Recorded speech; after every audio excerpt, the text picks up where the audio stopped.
So we have self-hate. We have some tamarind juice. This is tamarind paste, water, sugar, fructose syrup, ice cold.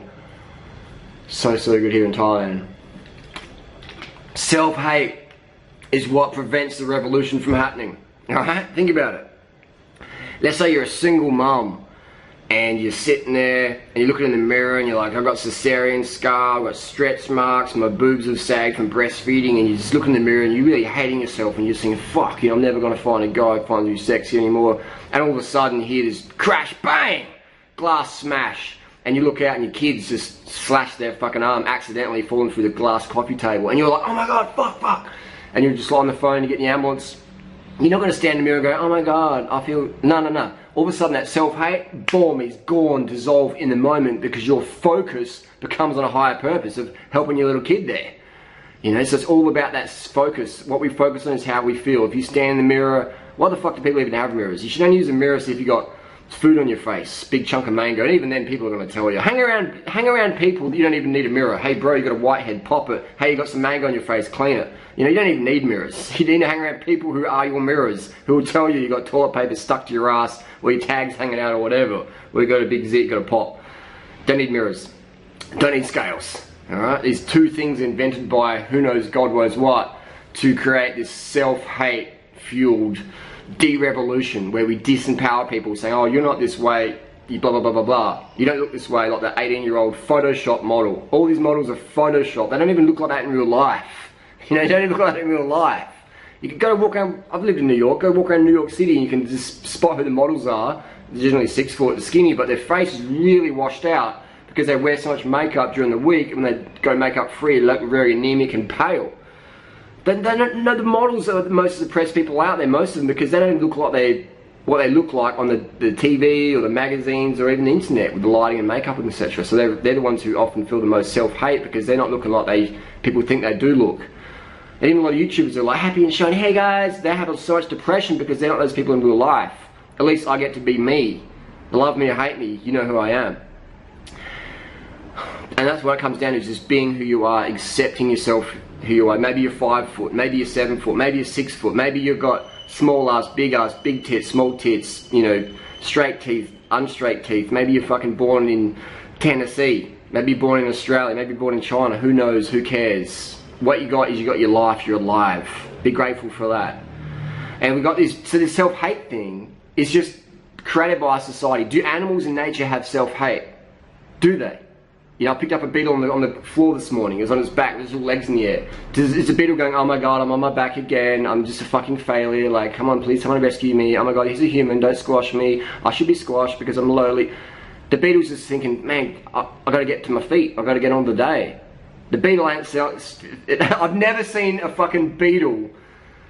I've gone to nature a lot. I've never, correct me if I'm wrong, maybe you've seen it, I haven't seen it. In 30 fucking years of going through the jungles and every day in the backyard looking around for beetles, bugs, spiders, snakes, I've never seen a bunch of beetles sitting in a fucking little room made of leaves, and there's a head beetle, the psychiatrist beetle, and there's a beetle laying on a little bench, and you put your ear close, you can hear little beetle talk. I've never seen that. I've never seen spiders line up for coaching, self-help. Never seen that. They don't have that because they don't have that society bullshit that's created to keep certain people in power and to keep everyday people disempowered. So there's no revolution. It's about the de-revolution. Want to ride a bike? That's dangerous. Don't do that. Go vegan? No, won't get enough protein. Self-love? Oh, you're just arrogant fuck. You know, you love yourself, don't you? You love, remember in school? Oh, she fucking loves herself. He loves himself, mate. What the fuck? Good on him. High five, bro. You respect yourself. You rate yourself. You got tickets on yourself. Good shit. Inspire other people to do the same by being a good cunt. You know what I mean? I mean, I don't know about you, but when I grew up in Australia, that was a common diss. A diss is like a negative thing. People would say, oh, that person loves himself. Well, you love yourself, do not, or he fucking loves himself so much. And that is like that's a bad thing, to be anti-self-hate, to dissolve self-hate. Hey, everyone fucks up in life. Maybe you've got some guilt. Maybe you didn't make the best decisions in the past. Neither did I, man. There's no fucking human alive who doesn't make mistakes and has regret. But you're gonna like pack the bags because we're going on a guilt trip every day of your fucking life. Are you gonna do that, man? Come on, that's just bullshit. That's just an excuse you tell yourself every fucking day when you're laying in bed or laying at 2 AM watching the ceiling. That's an excuse you tell yourself to prevent yourself from taking real action. I can't go in another relationship because I might fuck it up. No, that's just a fucking excuse. I can't ride my bike up the door today because, you know, I didn't give him a bet. No, it's just a fucking excuse you tell yourself to prevent yourself taking real action. And when you decide one day just to stop telling yourself bullshit, when you lose your excuses, that's when you're gonna find your fucking results, man. When you lose your excuses, you're gonna find your results. When you stop putting up that wall that prevents you from taking real action in life, where you just break it down brick by brick, pebble by pebble, scratch it through with a fucking spoon, break the hole open, kick it through and walk through it. When you decide that happens, and that happens just in the moment, then that's when life starts. So end the guilt trip, end the self-hate, understand it's just society's, call it the Illuminati, call it the New World Order, call it just fucking big marketing or the rich fucks, the bankers or whatever. Call it whatever you want to call it, but there's people in power who want to stay in power and they want to make you look or feel like shit or whatever, so you don't believe in yourself, that you don't create any revolution. So we just keep this status worshipping, God of public approval thing going on. Think about it. So to get rid of your self-hate, create purpose in your life. How do you find your life purpose? I would recommend going into nature, bring some food, water sufficient for a few days, no mobile phone, maybe just for an emergency then. Just bring your mobile phone, but you're only going to use it for emergency. You're not going to fucking scroll through Facey or check who liked your fucking Instagram feed or whatever. You're not going to look at your ex's photos or fucking be flirting on Tinder with people. You're just going to be pen and paper, and you're going to write down what's important to you in life. And you're going to write what gives you purpose in life, what gives you meaning. And you're not going to fucking leave that forest until it's done. And maybe you can't go in a forest because you got kids, okay, and you can't find anyone to look after a few days that you trust. Fair enough. What you're going to do is you're going to get a room in a house, a room in your house, and you're going to sit there in darkness with your pen and paper. And maybe your kids are out. You know, maybe they're bashing each other, and you go out and you tell your kids to chill the fuck out, and you go back in the room. You don't leave that room of darkness till you found your life purpose. And your kids might be knocking on the door. I shit myself, Mum, clean my ass. Whatever, you go out, you do that, come back in. Alright? What are you doing, Mum, in there? To find my life purpose. What's that? And yeah, you're educating your kids all of a sudden. So you can have the dark room, you can go out into nature. But you've got to do either. And I've done those. I did that in a waterfall in 2007. And I just realised I'm sitting in the waterfall, just going, what I'm doing with my life? I'm just wasting it. And I just said, I'm not going to leave this waterfall until I find out what I'm really passionate about.